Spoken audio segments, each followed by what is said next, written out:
we're going to cover a whole set of different program areas that we work in, but really dive into the places where volunteer needs are greatest in the coming year. And Hannah's going to get us started with a slide that gives us an overview, and then we'll show a video, just a short 30-second video clip that was recently produced, just to give an overview of our program areas, because then we'll drop into the specific places where volunteers are needed, which don't reflect the full breadth of our program areas.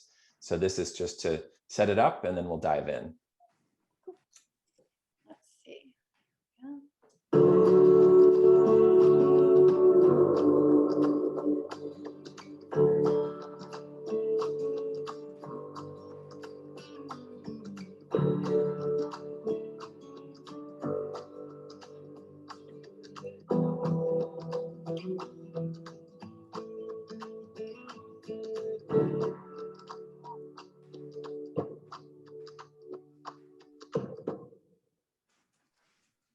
And that's it. Just to, oh, we could do it again though. It's good. We should see it again. It was so good. I want to see it. So that laid out the four major program areas: the conserving special places, that's really our lands and stewardship program; the deepening connection with nature, our education program; caring for water quality in our region. So that's a whole set of fresh and salt water quality programs; and then trails and access. In terms of our volunteer opportunities, they break out a little bit differently. So stewardship is really defined by what happens after we conserve a piece of land. So our work at the front end is accepting donations of conservation easements, accepting donations of land, occasionally for very special parcels or parcels that we need to connect different pieces we already own, occasionally buying a property as well. But stewardship is what happens from the time we own it forward. And really, acquisition is just the beginning of the story. So this lays out our program for tonight and how we'll break it out. Each of the staff members who plays a role in that area and would be sort of your person that you'd interface with in most cases, and it will be the person who will talk about the particular volunteer opportunity. And Hannah introduced you to each of the members of the team.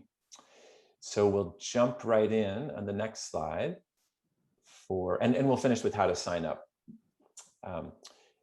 We'll jump right in with a poll just for fun. We've set up a couple of polls for which of these coastal rivers preserves have you visited?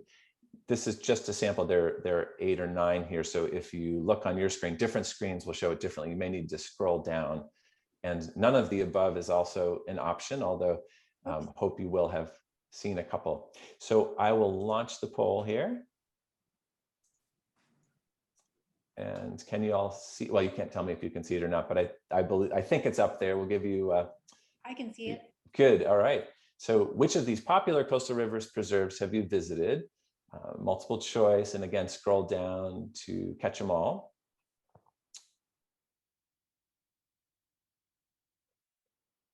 This is great, and we'll give you another couple.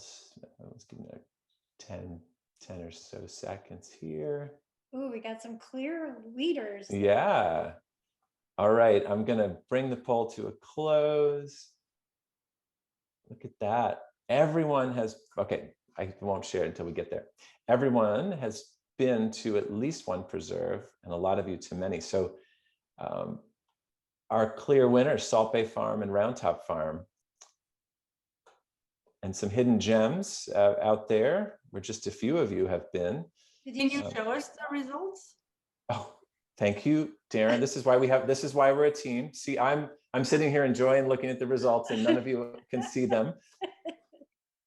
This is new to me, the polls. Great. So now you can see them. Yes? Good. Okay. Clear winners, Round Top Farm and Salt Bay Farm. And the hidden gem I was thinking of was Bass Rock. If you haven't been, go grab a little, take out something at Round Pond and take it out to Bass Rock and have a picnic. It's a great spot, small preserve, right on the water. Lots of favorites in here. But again, these are just a handful out of some 30 different preserves that you could go and visit among our many. So thanks for that. That was just to get a little feel here. Okay. And that really sets us up for talking about stewardship. Again, everything that happens from the time we acquire a new parcel. We have 60 different conservation easements that we manage and monitor. Those are properties that are held privately, but have certain conservation restrictions placed on them voluntarily by the donor of the conservation easement. And that becomes an ongoing relationship with coastal rivers that every year we agree to monitor that property indefinitely, in perpetuity. And to do that, we depend on volunteer conservation easement monitors. We also have 70 properties that we hold outright, where we're the owner of the property, and 25 others, including some number of islands and other properties held by towns, state agencies, and the federal government as well, where we play an active stewardship role. And on every last one of those properties, which now total about 5,000 acres of land between these different forms of ownership and stewardship, volunteers play a central role. So I'll just lay out a few of the different types of roles that volunteers play in caring for the lands that we hold. Next slide, please. So the first is as a preserve steward. So again, for properties that we own and hold for conservation on behalf of the community and the public trust.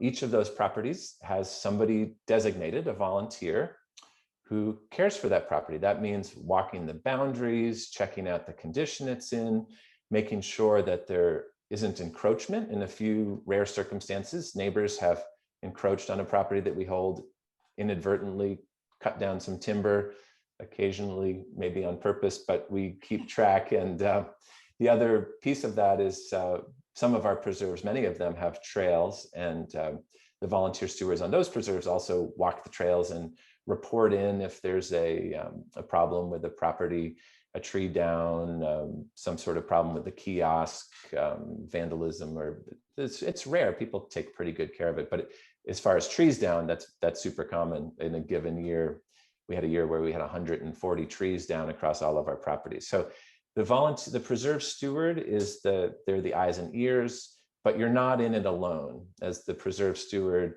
you're out there regularly, hopefully once a month. Some people are out there more often. And depending on the size of the preserve and how rugged it is, it can be an easier or a harder job physically, but you're not in it alone. You can call on the trail tamers and other volunteers who may wield a chainsaw if you don't. So it doesn't require that you be chainsaw ready, but it requires that you be a regular presence on the preserve and keeping up with it. So that's the role of preserve steward. And here's a picture of, is that Joy marking the tree on one of our trails? Next slide, please. So for the properties where they're still privately owned, but we hold a conservation restriction or conservation easement, these again are voluntary gifts of certain rights in the property that are given to coastal rivers to permanently prevent harmful activities from taking place on the property. So it'd be like clear cuts or excavation and mining, improper development. In most cases with our easement properties, most or all of the property is restricted from further development. So it's a wild property and it says forever wild in many cases. But whatever those restrictions are, and they're custom tailored to each property, depending on what the hopes are of the donor and how those fit with our hopes for the land, carrying out those restrictions and monitoring them on an ongoing basis is done with the help of volunteer conservation easement monitors. That's a once a year proposition to go out and monitor the property. The time that takes can be a couple of hours to several hours, depending on the size of the property. It involves filling out a report. It happens in the late summer and into the fall. It has to be done every year, and it's part of our being a certified or an accredited land trust. We're a nationally accredited land trust, and we were just accreditation was renewed. And that's to show strength in a variety of areas, but one of those is the permanence of our conservation around how we monitor and care for properties. So easement monitors are the heart of that. And that's an important role. Both the preserve stewards and easement monitors, it's a position that many people are interested in, but those do come available as people turn over. So at a given time, there might not be a slot open, but still please let us know if you are interested so we can plug you in when those slots do become available. And people really like both of those. Within easement property in particular, some of them are preserved for their wildlife values, for their water quality protection, scenic views. Many of them don't have required public access on them because they have all these other conservation benefits. But as the easement monitor, that's a property you get to know and go out on. So that's kind of a cool benefit or bonus of being an easement monitor. Next slide, please. And the trail tamers, I said, as a preserve steward, you're not alone. And the trail tamers are the heart of the operation for maintaining our 48 miles of trails, for building new trails on those cases where they come up. It's always fun to do that. It might be trimming, it might be putting in bog bridges, building a bridge across a creek. Always great camaraderie. You might have 8, 10 people at a minimum, as many as 20 on some of the big days. This happens at least once a month. And as interest has grown, we've offered some additional days. Typically, it's a Thursday in the afternoon. If you sign up, there's a special Trail Tamers list. It does not require you to go out every time there's a Trail Tamers event. In fact, we've had some people who show up once every 2 or 3 years at the one side of it, others who show up for every event. And it's part of our culture that if you show up once, you are welcome. Nobody says, well, where were you last time? It's really part of what we want to do, is make volunteer opportunities available if it's a one-off or if it's a regular commitment. But Trail Tamers does not require, just by signing up for the list, that you show up, and you'll be notified of the upcoming events if you're on that list. So it's a great thing to be part of. You don't need to have chainsaw skills. If you do, that's great, and we could put you right to work there. But it could also be just wielding a pair of loppers or a handsaw, a bow saw. It could be helping to move materials for a bridge. So it's open to a variety of different skill levels, and also some days are more rugged than others. You can talk to the crew boss and say, what kind of, is this like Plumber Point, where you're going across what's basically a goat path where it slopes down to the water carrying 40-pound materials, or is this a lighter day, or are there some jobs on this heavier day that aren't as heavy? We can plug in, so keep in touch on that. Next slide, please. And for those who like battling invasive species, I happen to be one of them. We have a number of invasive plants, particularly as things warm, and also as escapees from people's own backyards, ornamentals sometimes that have escaped, or in some cases introduced in misguided conservation agencies of old, even brought in some of these species. But throughout the lands that we hold and want to take care of, we've made it a priority to strategically select some key properties to focus on and key species to focus on to remove, so that they don't overtake our native species, because that can also displace animals. It can also displace entire natural communities when you have a takeover of something like a multiflora rose, or for those who have experienced the Japanese knotweed, which is like a bamboo, the whole variety of these, black swallowwort. So even though it's called the Bittersweet Brigade, and that's one of our big culprits and one thing we like to tackle, we're also tackling some other species as well. Bittersweet Brigade right now is meeting every single week. Again, though, if you sign up, it does not require you to be out there every week. You could show up once in a while, or just once, or never, even if you're on the list. So you're not creating an obligation to sign up for the list, but it's a great crew, and it's pretty satisfying. And some people say you literally can get addicted to the removal and seeing what you create and how that brings back native plants ultimately by getting rid of the invasive competition. Next slide, please. And that takes us over to Jim. And just to set this one up, as many of you know, we have two major campuses, and I saw that almost everybody on the call has been to both of them, it appears. Salt Bay Farm out at Belvedere Road. That's now over 140 acres with the addition of the Chapman parcel that we just added, and some exciting new conservation happening in the neighborhood too. But that, as you may know, has a 1700s house and some other facilities there. We've got our campus at Round Top Farm that became our headquarters just a few years ago with all of its barns and other facilities. And finally, we have most recently, and some may not know this, the Schaller House that is on River Road, a new 70-acre preserve that was the gift of Ken Schaller to Coastal Rivers upon his death. He left that for us in his will. He was a longtime supporter and friend, and his house and the 70 acres now belong to us. It also came with a fund to support the care of the house.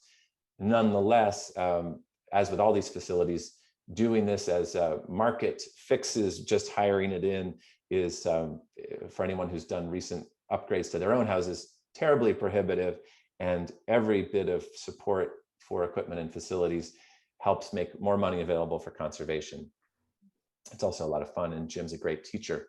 So I turn it over to Jim, who's our Trails and Facilities Manager, who will tell you about some of the opportunities in this department. Thanks, Stephen. So, attending tonight. So as Stephen mentioned, we do have two main campuses, our Round Top Farm campus, located here on Main Street in Damascotta, 3 Round Top Lane, and the Nature Center, located on 110 Belvedere Road. We do maintain the grounds and facilities and also do carpentry work on the buildings here on the campuses, and several other buildings. As Stephen mentioned, we just recently came in possession of the Schaller House. We also have a small cabin out on Witch Island and Osborne Finch Preserve. So carpentry projects vary, anything from maintenance work on the buildings. It could be a deck project, rebuilding a deck, painting work. It's very varied. And if you have any carpentry skills and want to be involved, we welcome that. You don't have to have carpentry skills or any painting skills, or skills that would be needed. We're more than happy to teach. So we also maintain, as I mentioned, the grounds at both campuses and at the Schaller House. Generally, that takes place during the mowing season, from spring to late fall. We do the mowing on both campuses. Currently, we have a volunteer who is assisting with the mowing at the Nature Center, but always could use a helping hand. And we're also looking for someone, if you're interested, in assisting with the mowing at the Round Top Farm campus. We also do mowing on some of the preserves. We have some trails that do require mowing, and right now we have all of those trails covered. But if you are interested, let us know.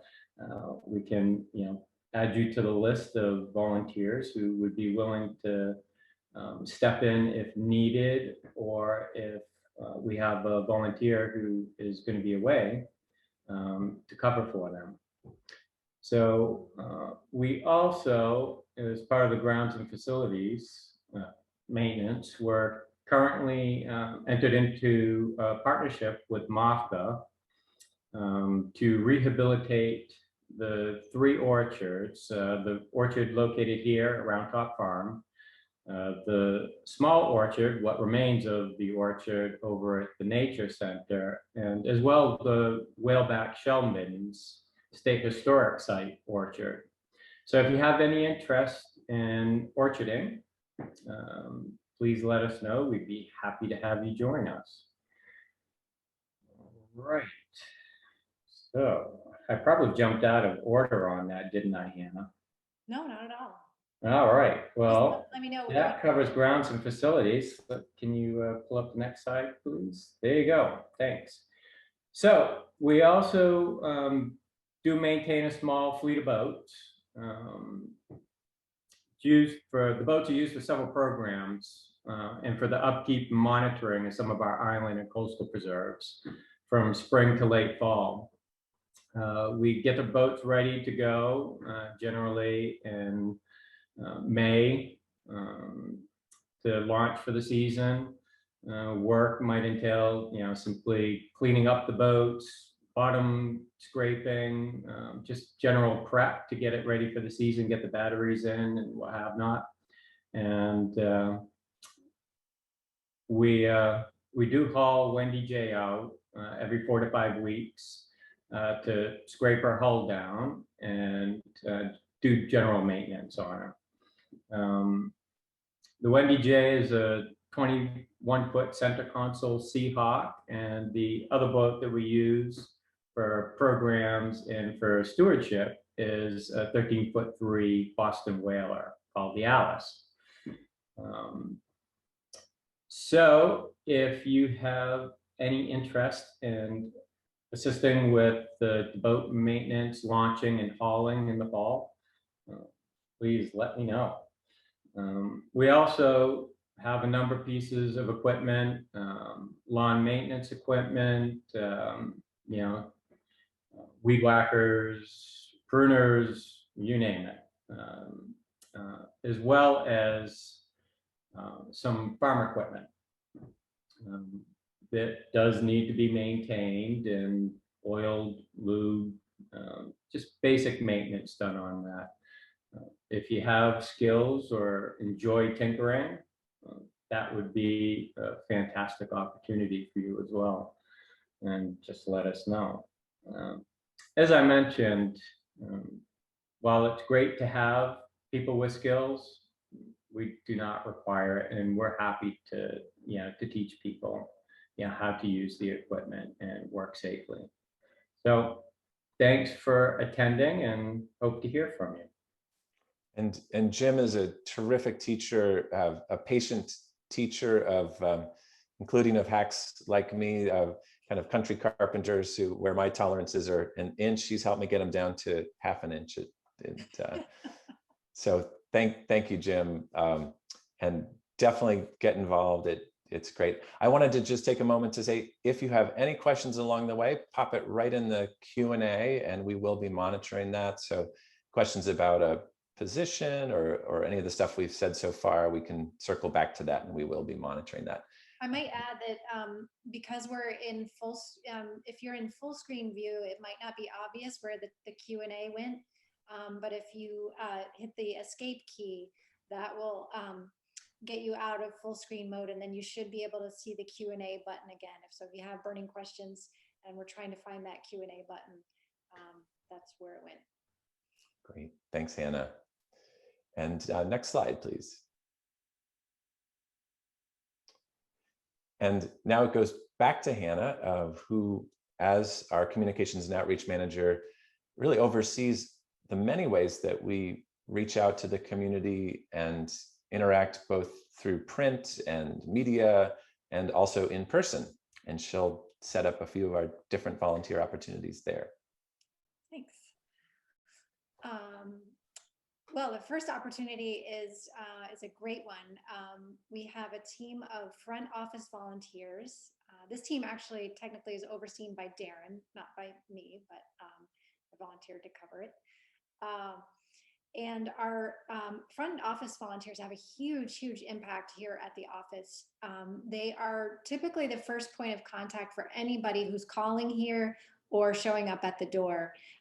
They answer the phones, they field questions, they greet visitors and direct them, and help people who come in looking for trail recommendations. And they are cheerful and friendly and welcoming, and they make us look really, really good. And they, not only that, but they fill almost a full-time position here at Coastal Rivers. So it's a great help to staff. The volunteering is done in shifts. So volunteers, as you can see, are stationed at this comfortable, expansive desk right at our front door. And we have regular volunteers who are here Monday through Friday. They take one shift a week or every other week. Sometimes they split a shift with somebody else. And the morning shift is from 9 to 12:30, and the afternoon shift is 12:30 to 4. And then in addition to our regular front office volunteers, we have alternates who are on a list. And if one of our regulars can't make it in, they'll go through the list and arrange for an alternate to come in and cover their shift. So, and I think we have a few of our front office volunteers on the webinar tonight, including, I think I saw Ann Nord's name on the list, and she is our coordinator for front office volunteers and does a great job making sure everybody's well trained and all of that. So next, we host a few of our own events a year. Usually during, anywhere between spring and fall. And typically those events are here at Round Top Farm, or possibly also at the Salt Bay Farm over on Belvedere Road. And some of these events can have a few hundred people attending. They can be quite large. And so there's only 7 of us. It really helps greatly to have many volunteers who come and help with the setup. That can be setting up tables or arranging flowers, or helping with the parking, or greeting people as they arrive and giving them name tags. And then of course the cleanup afterwards, and depending on the event, there may be other roles as well, like scooping ice cream or whatever. So that's a fun one. Also, we do some outreach events. So this might be something like Old Bristol Days or Pumpkin Fest or Oyster Fest, where we are looking for volunteers to bring our outreach materials. So they might be spread out on a table, and then they just talk to people and tell them about Coastal Rivers, invite them to explore a trail or whatever. And sometimes those events involve engaging people, like you might have an educational kids game or something. So you're showing kids how to do whatever the activity is, and so there might be some teaching involved. And those are once a year type events. So lastly, I'm always looking for, if you have mad photography skills, I'm always looking for high quality images. And this can be images of our programs and events. It can be images of volunteer activities. I have a wonderful volunteer who loves to go out and follow the trail tamers around, and she gets great photos for me. In fact, some of the photos in this presentation were by her. This beautiful photo of a hermit thrush was shared with us by volunteer Walt Barrows. So yeah, in addition to events and activities, I always love having photos of local wildlife and plants and landscapes, preserves. So that's it for me. And we have our first question from Matthew. It's a question for Jim. When are you planning to do the orchard pruning? All right, so we start doing the pruning in late winter, February, March. And then we'll likely do some more pruning in summer, taking out some dead wood on some of the trees, and doing some live pruning as well, some live pruning. And then again, in the fall, we'll probably do some dead wood trimming. But we'll also be in the next week or so preparing a nursery orchard over at the Salt Bay Farm Preserve. We'll be making up some protective cages, hardware cloth protective cages, and planting some newly grafted rootstock from some of the trees here located at Round Top Farm.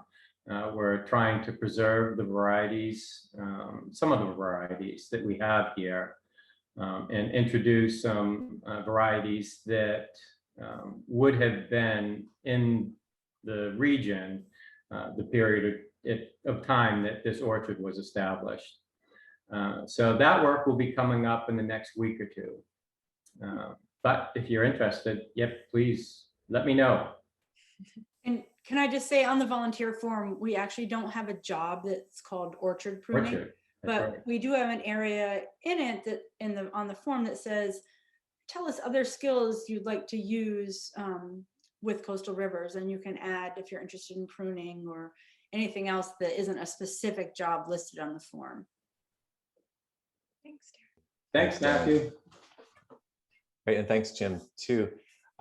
Before jumping into the next section, which is on education, as many of you who have been Mid-Coast stewards know, we have a robust education program that is not just for kids. We start with babies, in fact, and who come with their parents on some walks and talks, and really the toddler programs right up through lots and lots of adult education workshops, guided walks on our properties and other things, as well as summer camp like Camp Mamachog that will launch again next year. So our quick poll, again for fun here, is have you or a family member attended a Coastal Rivers education program, either online or in person? And I will go here and launch the second poll. It's an easy one. Yes, no.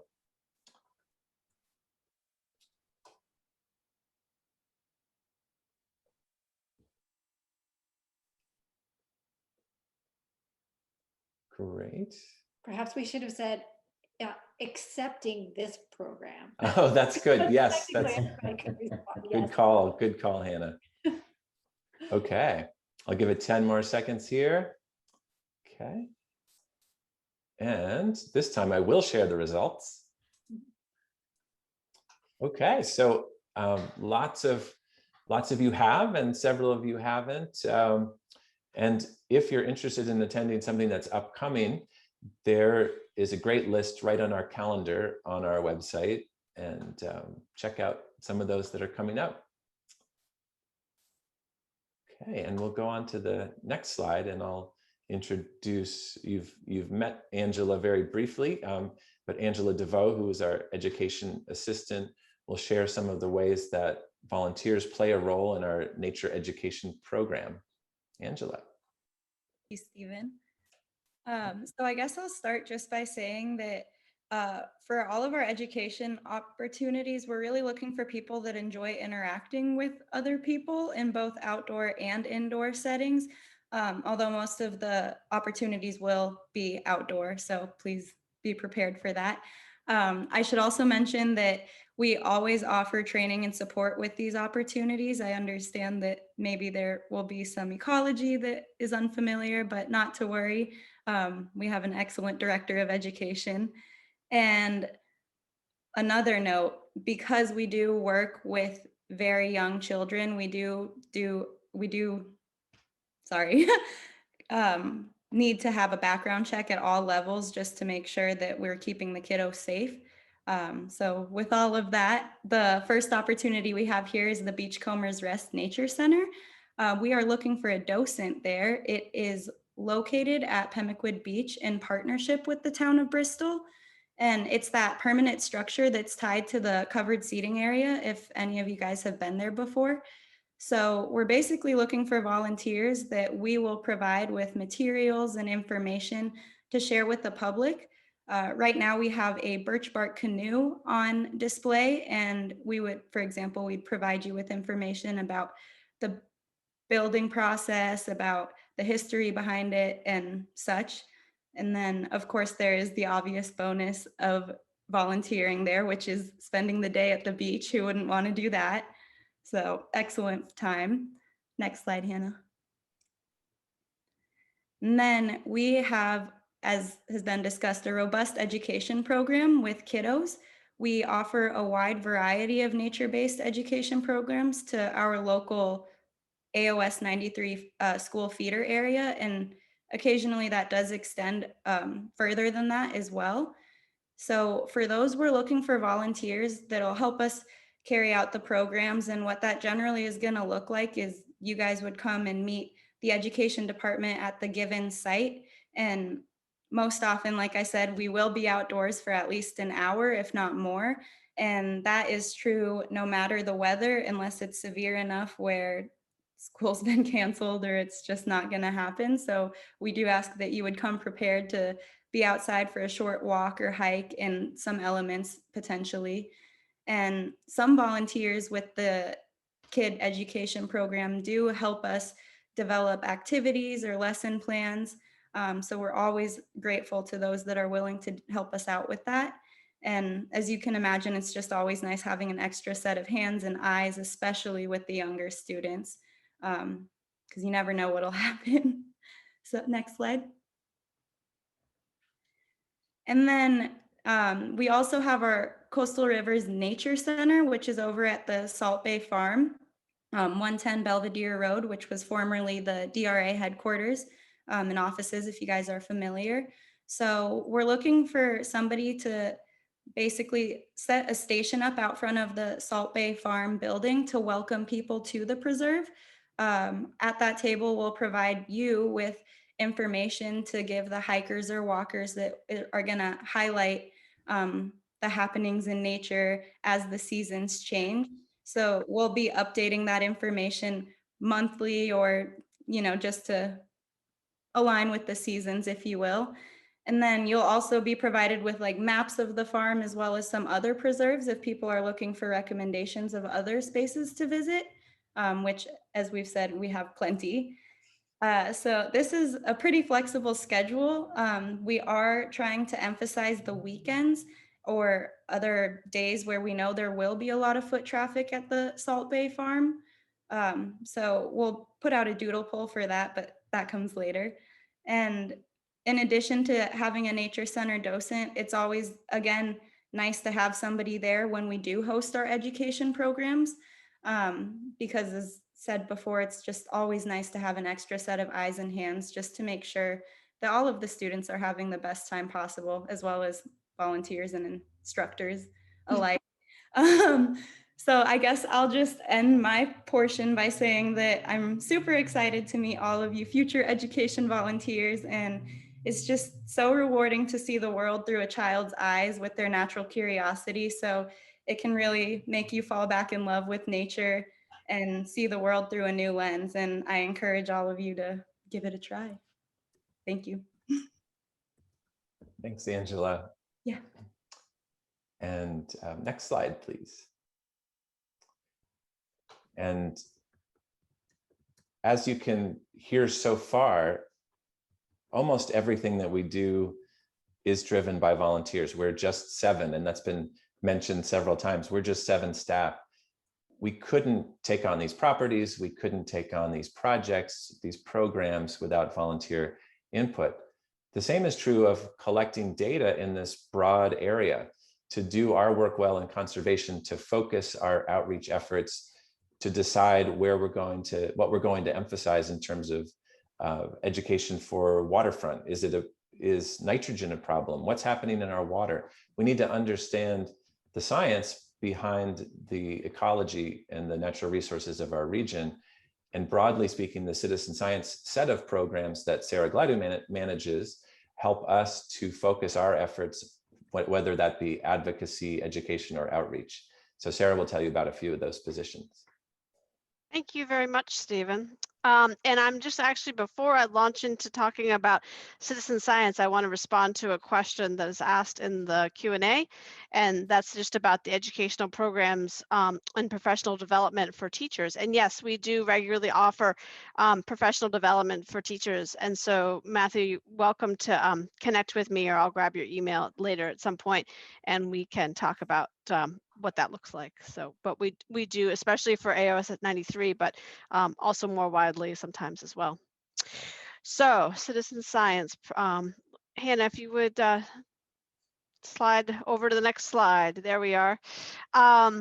Estuary water quality monitoring is a project that has been ongoing for more than 20 years now, and the current version of estuary monitoring happens in the Damariscotta River estuary.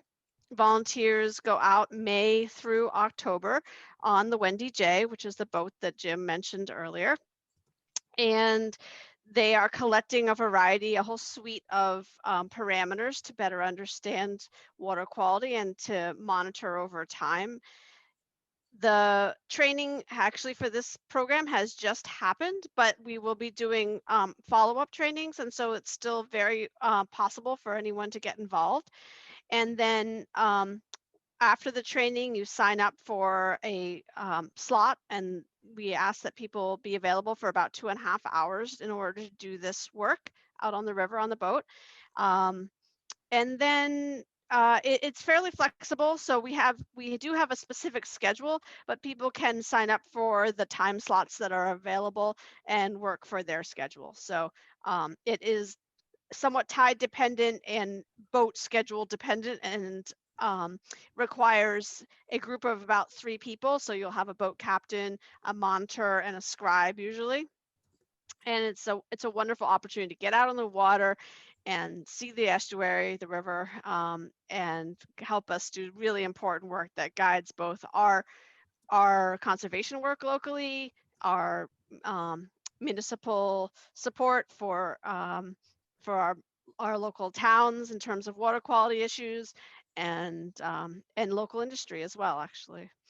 So we'd love to have you get involved, but do go ahead and contact me in the near future so that you don't miss the upcoming trainings for this. Because it does take place on a boat, you know, it's a fairly steady boat.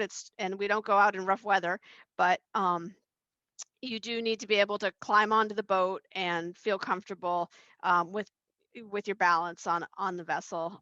There is some seating, but it is somewhat limited seating also. Okay, so that covers the estuary monitoring program. And Hannah, we can have the next slide, please. So freshwater monitoring happens in a couple of different ways. We have the Healthy Beaches program that we are part of, which is a statewide program. And we, in collaboration with that program, monitor Biscay Beach and the Bristol Mills swim area and Pembroke Beach. So we have volunteers who go out once a week. This is now happening on Tuesday mornings. And it's fairly early because the samples need to be at the Nature Center by 9 a.m. for the courier that takes them to Rockland for the analysis. It's a 24-hour turnaround time period. So the data has to be sent back to the beach manager. In this case, this is the town of Bristol, for example, or the town of Damariscotta, within 24 hours. So that this is an example of where a program is using real-time data to make important decisions and notifications to the public about water quality related to the beaches. And they are sampling for bacteria, but we also collect temperature and a few other parameters just to have background information as well on these beaches. So this is a volunteer taking temperature with a floating thermometer. And so we also are working with Maine Lakes to be able to monitor the Pembroke River chain of ponds and lakes that make up the Pembroke River. And that program is under development right now. And so if you are interested, or maybe you're somebody who lives on or near those bodies of water and have a special interest, we welcome your participation. And I will be recruiting volunteers to get involved is specifically in that freshwater monitoring as well in the near future. The schedule for that latter freshwater program has yet to be determined, so we'll have to work that out in the near future. Okay, the next slide, please. Oh, and I'm sorry, I should say that, you know, for the freshwater monitoring, it is a wading into the water like this. It is how the samples are taken. So there may be opportunities for boat use, but primarily it's going to be wading or working off of a dock. Okay. The next slide. Invasive plant patrolling is another program that we are really developing right now. It's something that's been ongoing to some extent, and it will be ramping up in the next month or so as the plants in the freshwater environments become more and more apparent. And so this is an opportunity for folks to get involved and make sure with us that we don't have potentially invasive plants in our freshwater. They can really do a huge amount of damage with respect to the wildlife, wildlife conditions for wildlife, recreational opportunities, fish habitat, all sorts of things. So we need to do everything we can to monitor, and so this is part of our first alert system. To make sure that we know if some invasive plants are in the water bodies and we can start to take appropriate action. So this project will involve primarily people wading into the water again and taking plant samples, learning to identify them. It's tricky. These plants are not easy to identify as a general rule. And so I provide support for that, but we also work with Maine Lakes. We can send off samples if we are not certain as to what plants they are, and get confirmation from other professionals in the field. So this is a great program, and you don't have to be a shorefront property owner or anything like that to be able to access the freshwater environments and be a part of this project. It is a twice a month is the goal, is to have everybody out twice a month into the fall to be able to do some monitoring. It will take anywhere, it depends on the site, it will take anywhere from half an hour to an hour and a half probably to do this work. Okay, the next slide, please, Hannah. Courtesy boat inspection is the other part of this prong. I'm sorry if you can hear my dogs barking, by the way. And the other part of the prong here is that we have folks located at the public boat launches on Pemaquid and on Biscayne. And so we ask volunteers to go out after some training and help the boat owners. This is a voluntary program. So the voluntary program, so that people don't have to participate. So you're not part of a regulatory organization here. You're really just providing support and information, educational resource. And you're inspecting the boat, you're inspecting the boat trailers, you may be inspecting gear like fishing gear, and providing information to the boat owners when they both exit and enter the water with their vessels. And so we have time slots that average between 2 and 3 hours at the boat launch. We focus on Fridays, Saturdays, and Sundays, although we would be open to considering other time slots as well. And it's a lot of fun. You get to sit out by the water. It's not very taxing, and it's a nice opportunity to interface with people who are enjoying this recreational resource. Okay, the next slide, please. Midden minders are folks who go out in pairs and trios, and they usually access the middens by trails on our preserves. And so sometimes there's a fair amount of walking involved to get out to the site, and they use very basic tools to monitor the middens and document change over time with respect to erosion and to the face of the midden. So people may not realize, but we have, of course, very big middens with whaleback and glidden midden, but we also have many, many small middens all throughout the length of the estuary. Some of them are oyster, some of them are quahog, and some of them are clam middens. And so we are, with respect to climate change, rising sea level, and storm events, we are losing the Middens, and they are important historical sites. So we need to document what's going on there. They're also, or I should say, they're important prehistoric sites, and they are, and this is also a way for us to document a significant aspect of sea level change over time. So um, the time involved for volunteers does vary a bit because it depends on the site. The actual measurements don't take very much time, maybe an hour or two. We ask that people go out pretty regularly after storms and a couple times a month to their sites. And it's basically May through November at the latest. That's the season for this project. Okay, thank you. Can I have the next slide, please? Horseshoe crab counters. Horseshoe crab monitoring happens at 2 sites, one near Miles Hospital and one at the Mills. This project is actually over for the season in that we are only counting during the spawning season, which is just wrapping up now. But I'll tell you about the project because if it's something that you're interested in, we'd love to have new volunteers join us next year. We'll do a training, usually in the middle of April. By late April, we're moving forward with the monitoring, and we continue until about mid-June. And this just requires that folks go out on excuse me, out to the sites, and they follow a particular area of the shoreline that is well documented and that we have been monitoring for a very long time now. And the volunteers use usually waders to walk along the shore and count, sex, and measure some of the horseshoe crabs in that area over time.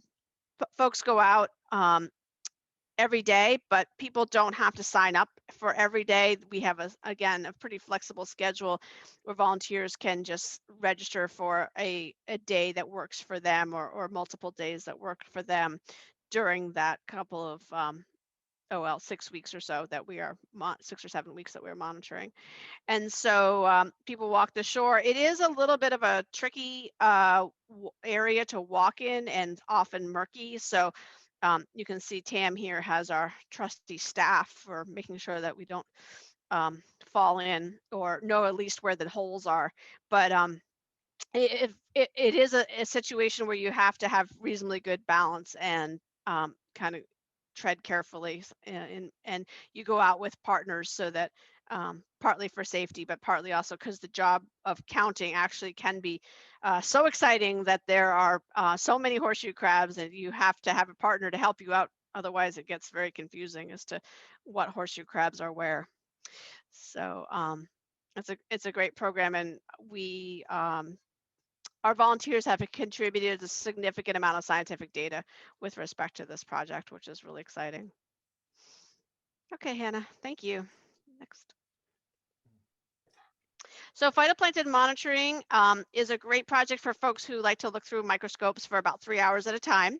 If you don't like looking through microscopes for 3 hours at a time, you could be just the sampler. We send folks out to Pembroke Point once a week to take the sample.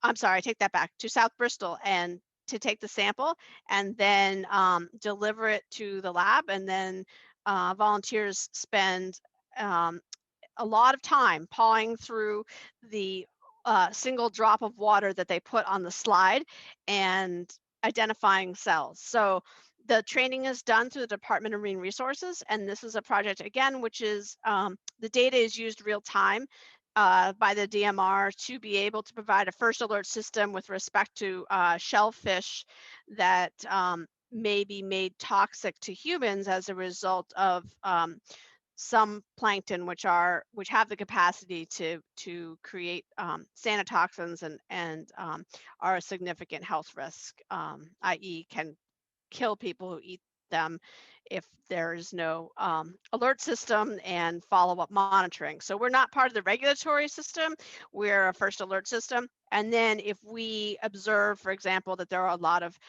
these specific cells in the water, then the Department of Marine Resources follows up by testing the shellfish meat and making sure that people are safe, which is great. And the system works really well. Our shellfish in Maine are very safe, and we have an excellent record of of that being the case. So this is a really fun project, and if you haven't looked through the microscope at phytoplankton, it is an amazing world. These organisms are covered by silica coverings, and so it's like looking through prisms at cells. They're very beautiful. And unlike the plants, the terrestrial plants, many of these are mobile. And so you have to chase them around to be able to see them sometimes. But of course, you're in the slide. But anyway, it's pretty exciting, I think. Okay, next slide. All right, and now I will hand it back to Stephen. Thank you, Sarah. And just so many opportunities for learning here. And you can hear partnerships with other nonprofits, partnerships with government agencies, work that's benefiting the local economy, whether that's in shellfish or in tourism with healthy beaches, and of course, all benefiting the natural environment.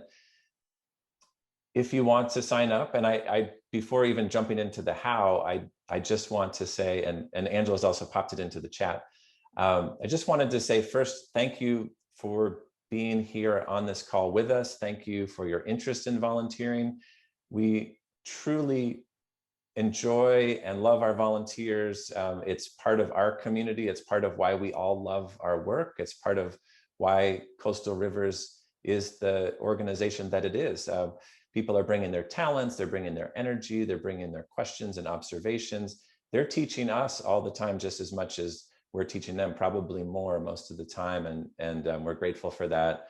And it gives us so much. And it does form a really Coastal Rivers family that we can't say thank you enough.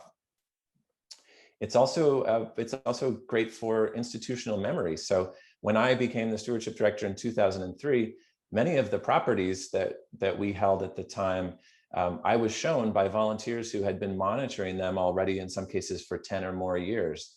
So there's this great handoff, and it's kind of a multi-layer system that keeps the stories, that keeps down to the location of specific pins, that somebody can train a new staff member that comes in, or the next volunteer. So there's a lot of the institutional memory piece.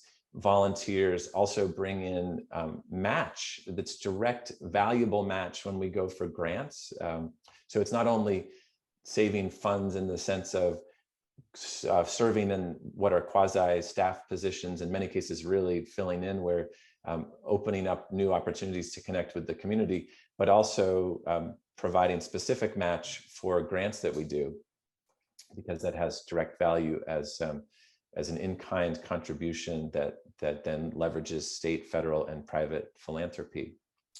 So that's a big piece as well. So if you wish to learn more, feel free. The sign up here's the link. And again, Angela's dropped that into the chat window. If you have any questions, info@Coastal Rivers is always easy. We also are first initial last name. All the staff are first initial last name at coastalrivers.org. We're on the website too, so you can reach out to us individually. But a great first cut is, and easy to remember, is info@coastalrivers.org to request a form.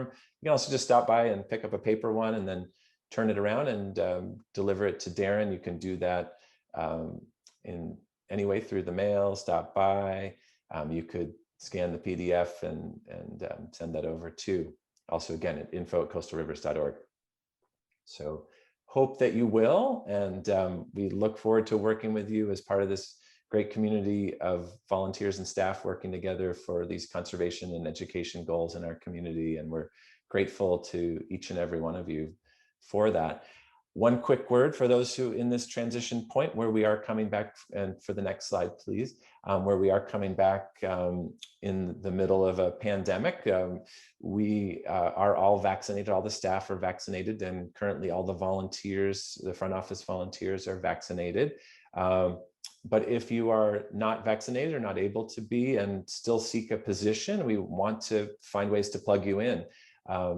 We are asking for all in-person indoor events or close proximity outdoor events that people involved in those at this point be vaccinated. And there's a form that you can fill out either in paper or on the website just to say, I've been vaccinated. We're not checking your cards or looking at your papers, that kind of thing, but we do ask for a statement that I have been vaccinated. Some of our volunteers who haven't been have been helping out in other ways where they're not in close proximity, and we would still love to plug you in. But for those who are concerned, all the staff are vaccinated that you'll be working with. Next slide, please. And we will now go just double check in the Q&A, anything there or in the chat. Great. Okay, nothing there. And come see us. We are at Round Top Farm at the Denny Conservation and Education Center. That's our new office. And the door is open from 9 to 4, Monday through Friday. And you will most likely be greeted by a front office volunteer who hopefully one or more of you may become. And here's some more, again, our contact information there. Thanks again to all the fellow staff. Thanks to all of you for being with us. And we look forward to working together in the coming year and coming years.